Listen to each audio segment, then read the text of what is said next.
In this video, I'm going to cover lesson 6 of circles. So we have a notice and wonder to start with. So you can pause here if you want to and think about what you notice and wonder. I'll just go ahead and go through some of the things that we pointed out in class.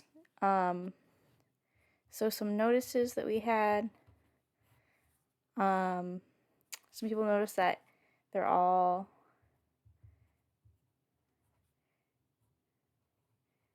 triangles. The 3D shape that it makes is a triangular pyramid, which just means that it's a pyramid with a triangular base, as opposed to a different kind of base, like a square base. Some people notice that there's a sort of a peak where all of the salt sort of converges to on the top. You notice there's 4 total triangles on each 3-dimensional pyramid. And then some wonders.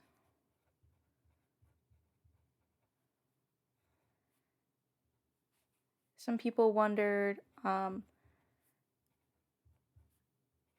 all of the triangles congruent?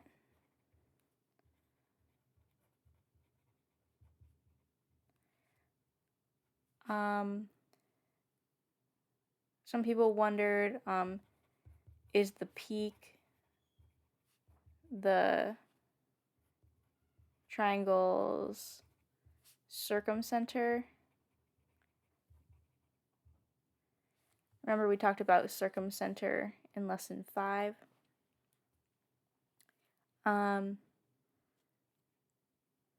Let's see. Yeah, so I think those are the main things that we noticed and wondered. So let's go ahead and go to 6.2. So in 6.2 here, we have angle BAC with 2 different sets of markings. So BAC here is the same as BAC here. We just have different sort of additional markings there. So on this one, we have point E. These 2 line segments are congruent. We have right angles. And then on this one, we have point H, which is different from point E. And then it doesn't say anything about these line segments, but it says that these angles are congruent. So for number 1, we're just going to be looking at the left one here. So it says point E is the same distance away from each of the 2 rays that form angle BAC. So that's just reiterating what it says here, that these two segments are congruent. Make a conjecture about angles EAB and EAC and prove it. So angle EAB is going to be this angle here, and angle BAC is going to be this, or angle EAC is going to be this angle here. So we're looking at those 2 angles, and it wants us to make a conjecture. So it wants us to say what we think might be true about those 2 angles. So you can go ahead and pause if you want to try to think of it yourself. I'll just go ahead and write down what that conjecture is going to be. So our conjecture that you may have guessed is just that the angles are congruent. So angle EAB is congruent to angle EAC.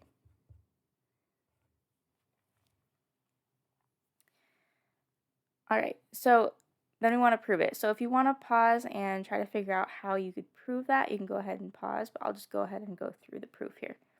So I'm going to try to write a little smaller because we're going to run out of room, I think. So first we just have to think about, let's just think about how we're going to approach this first before we write anything down. So if you think about what we have here, we essentially have 2 triangles here. And since we have 2 triangles, we can use our triangle congruence theorems to prove that the triangles are congruent, and if the triangles are congruent, then we know that these two corresponding angles are congruent. So we just have to think about our options for our triangle congruence theorems. So our options are, let's see.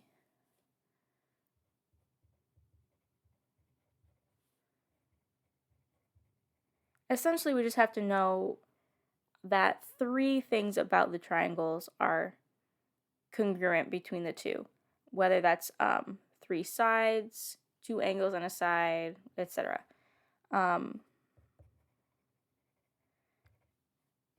So we have side, side, side. We have, let's see, angle, side, angle. We have, let's see, side, angle, angle, or angle, angle, side. I'm not sure which way we say it, but it's the same either way. Let's see, side, angle, side. And then we have side, side, angle. And I think that's about it.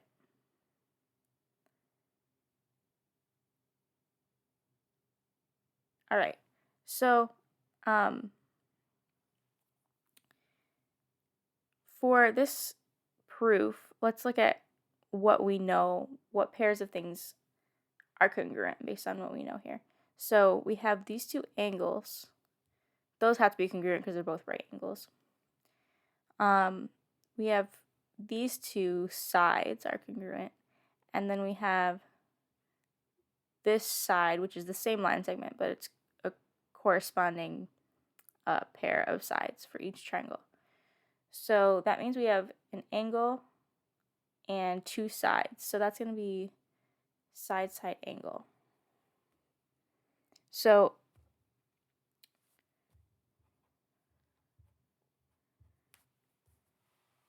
I'm just going to write side, side, angle there. So we just have to go through, for our proof, we have to go through and sort of establish each thing that we know is congruent between the 2 triangles, and then establish that the triangles are congruent and therefore the corresponding angles are congruent. So let's go ahead and just for the sake of practice for writing proofs, let's go ahead and actually write out the full proof. So we can say it's given that, let's see. Oh, and we need to label. I'm just going to give these points here labels so that we can call the triangles something. So we'll call this point F and this point here G, just because those are the next letters that we have after A, B, C, D, and E. Or I guess there's no D. Interesting. Okay. So we have, it's given that EF is congruent to EG. Just from this marking here, it tells us that. It's also given that angle EFG, or not EFG, EFA, sorry, and angle EGA are both right angles. Now notice that I'm not saying it's given that the angles are congruent, because it's not necessarily given that they're congruent. It's just given that they're both right angles. But then we can say, so angle EFA is congruent to angle EGA.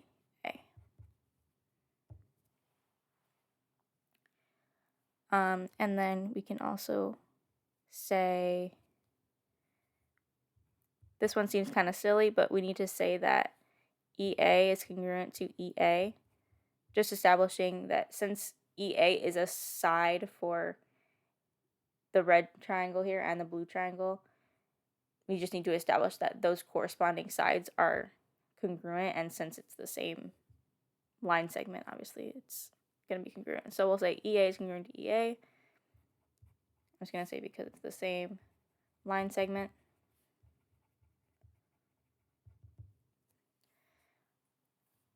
So we can say by side-side angle,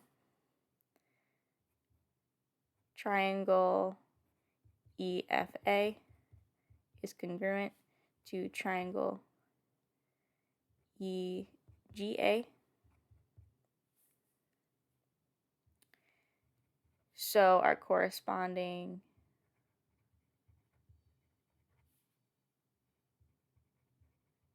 angles, angle EAF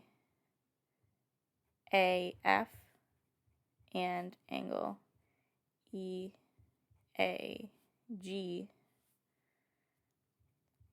are congruent. And then we're actually not done because we wanted to prove that EAB and EAC were congruent. Now, EAB and EAC are the same as EAF and EAG. Those are the same angles, but we just need to establish that they're the same in the proof. So we just need to say that C is just farther away from A. It's on the same line as F here. So we just need to say that C is on ray AF. So it's just saying that if we go on AF, we just need to keep going, and then C's there. And B is on ray AG. So that means that EAF is going to be the same as EAC, and EAG is going to be the same as EAB.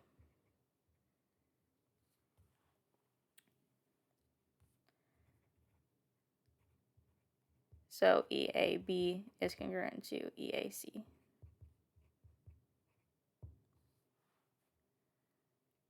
All right.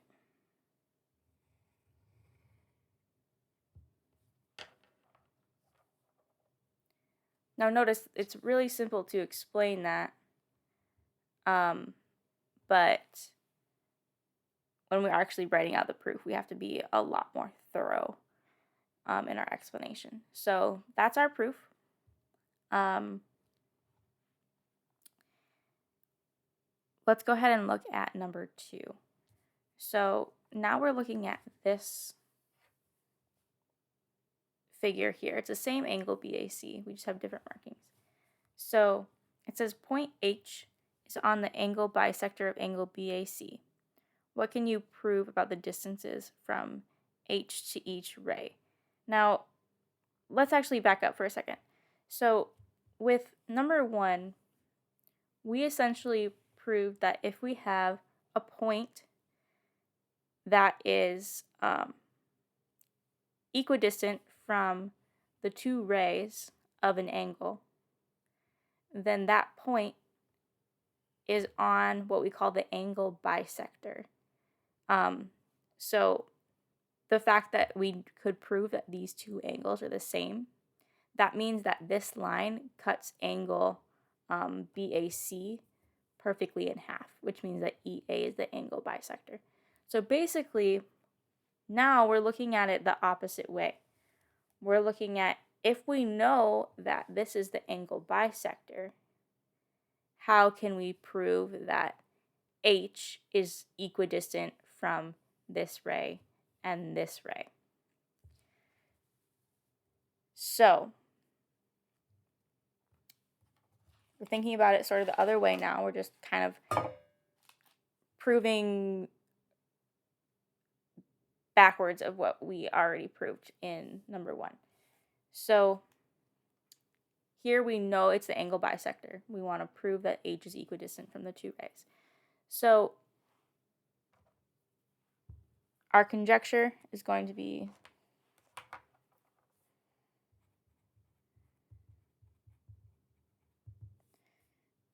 that, oh, and we should probably label. We'll call this, let's use different colors here. Let's call this I, and we'll call this J. Okay. So our conjecture is going to be that HI is congruent to HJ, which just means that H is the same distance from here as it is from here. Remember when we talk about a point being a certain distance from a line or a ray, we're talking about the shortest possible distance. And remember, the shortest possible distance is whatever makes a right angle with the line we're going to. So the fact that this is a right angle here means that this line segment is showing the distance from H to ray AC. And this line is showing the distance from H to ray AB. All right, so our proof. If you want to try to figure out the proof yourself, you can go ahead and pause, but I'm just going to go through it. So again, we have to establish the things that we know are congruent between our two triangles here. So we're going to be using another triangle congruence theorem. So the same sort of idea as we did in number 1, but it's going to be a different triangle congruence theorem this time because we have different information this time about the triangles. So it's given that, let's see, angle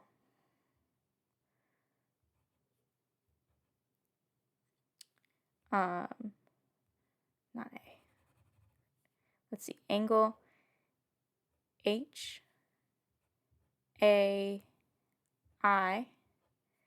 is congruent to angle HAJ.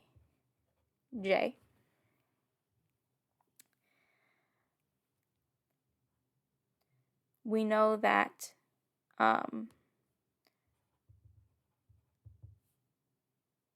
angle HIA and angle HJA are both right angles.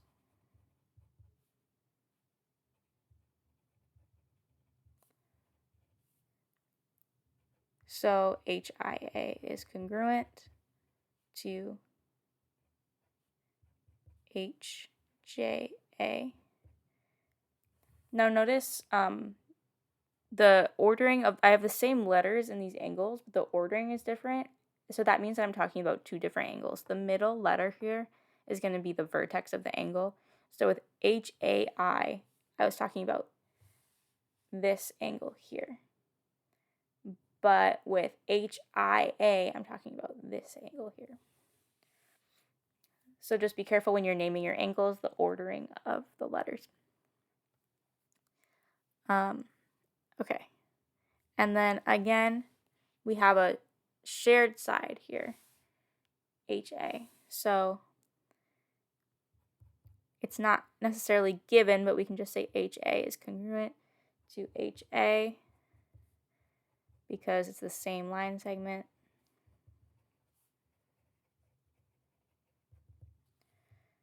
So we can say by, let's see, which triangle congruence theorem is that?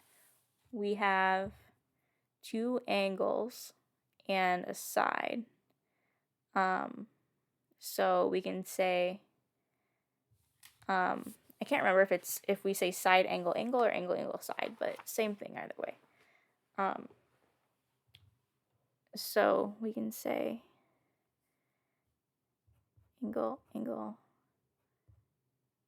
side or side angle angle.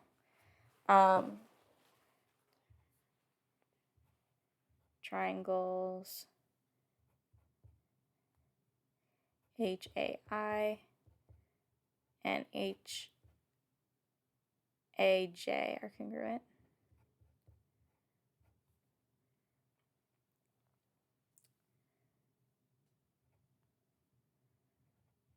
So our corresponding sides HI and HJ are congruent.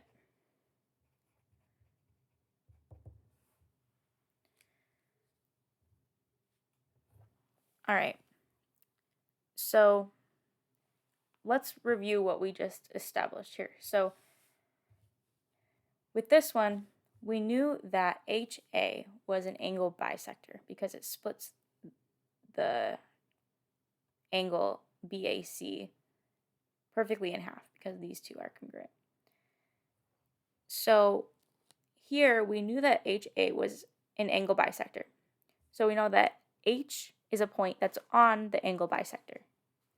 And then we proved that since we know that H is on the angle bisector, then the distance to each ray of the angle is the same.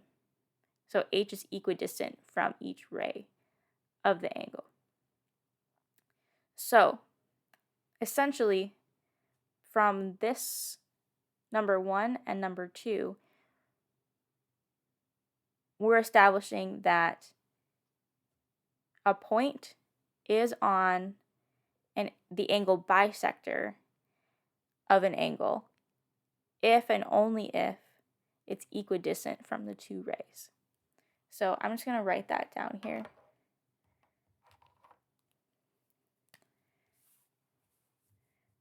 So we established that a point we'll call P is on the angle bisector of angle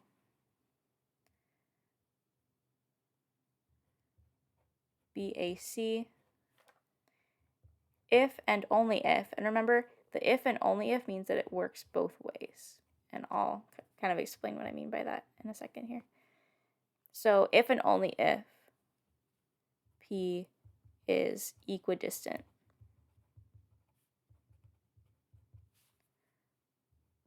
from rays AC and AB.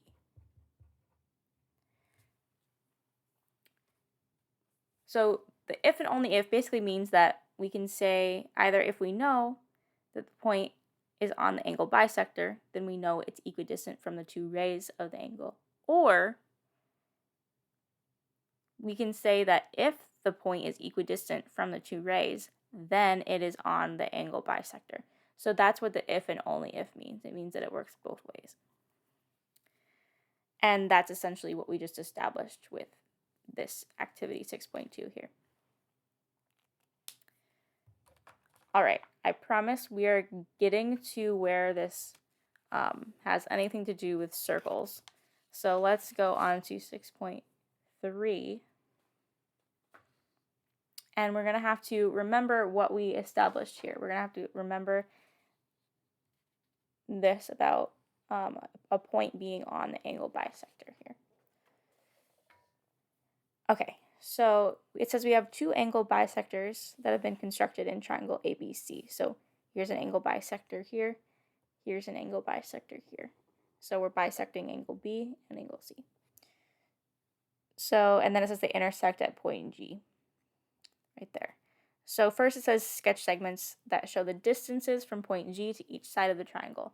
So remember, like I said before, the distance from a point to a line is going to be whatever makes a right angle. And we talked about that earlier in an earlier lesson. I can't remember which one it was, but the shortest distance from a point to a line is going to be the one that makes a right angle with the line. So, and we talk about the distance from a point to a line, we're talking about the shortest distance. So we want to, I'm going to start with this one just because that's like the biggest side with the most room and it's kind of like the easiest. So the distance from G to side BC, we just want to line up our ruler with G and then make a right angle with BC. So we're just going to do this. Do the best we can with our right angle there. All right, and you might notice that this looks like it might be like perfectly cutting this line, this side in half, but in this case, we aren't necessarily trying to bisect the side. With circumcenter, we had to find the perpendicular bisectors of each side, but we're not necessarily trying to bisect the sides this time. We're still trying to make them perpendicular, but not necessarily bisecting. We're just showing the distance from G to each side. So for this one, showing the distance from G to AB, again, just try to make a right angle the best you can. And then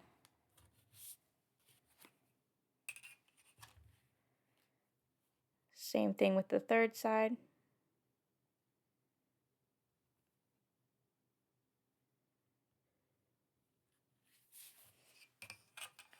All right.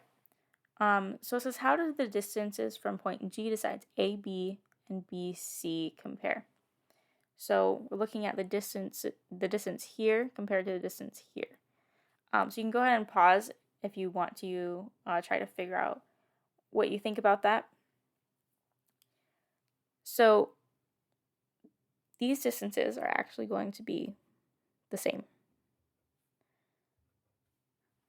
And the reason for that is, let's just write this down.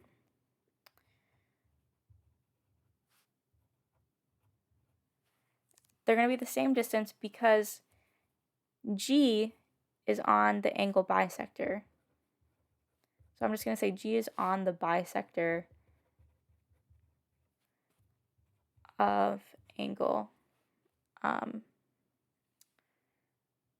ABC. So since it's on the angle bisector, G must be equidistant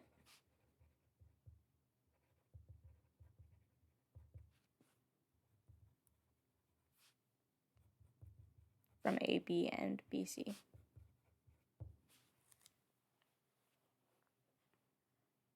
So that comes from what we established in 6.2. If a point is on the angle bisector, it has to be equidistant from the two rays of the angle. And then how do the distances from point G to sides AC and BC compare? So now we're looking at this distance and this distance. So you might be able to guess that's also going to be the same. So these two are going to be the same. So now we've established that they're all the same. So the reason these two are the same is a similar reason to the reason these two are the same. So G is on the bisector of angle ACB. And notice I changed the order there because I'm talking about a different angle. So since it's on that bisector,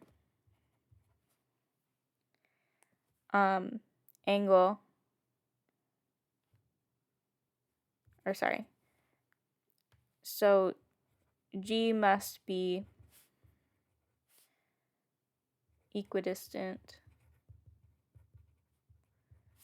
from AC and BC.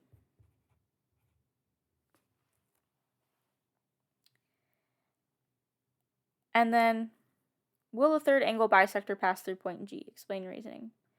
So we've established that G is equidistant from all three of the sides.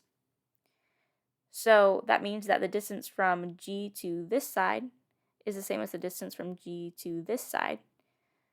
So since G is equidistant from these two rays, then G must be on the angle bisector of this angle.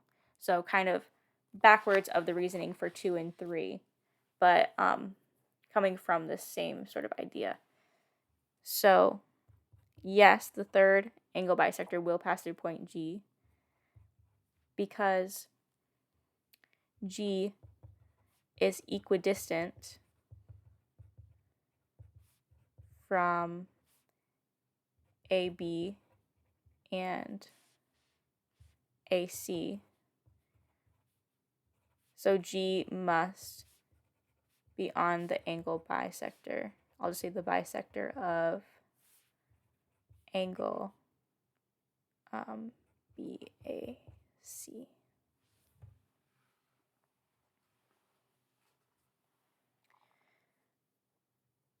All right, so what we've just established is that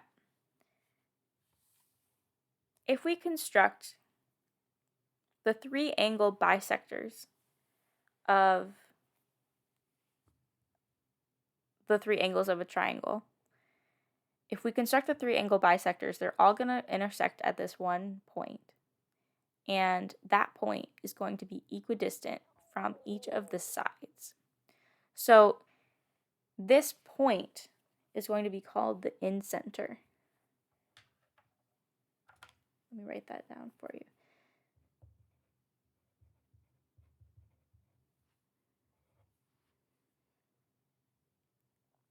So the incenter is the intersection point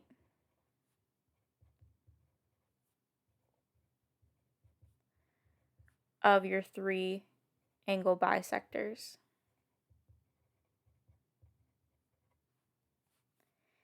And your incenter is going to be equidistant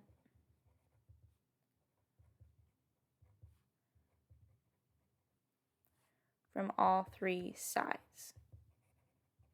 So if you recall what we talked about in lesson 5 with circumcenter, circumcenter was the intersection point of all three perpendicular bisectors of each side, and that point was equidistant from all three vertices. So this one is kind of like backwards of that. If we bisect all of the angles, then that intersection point is equidistant from all three sides. So we're using the angles to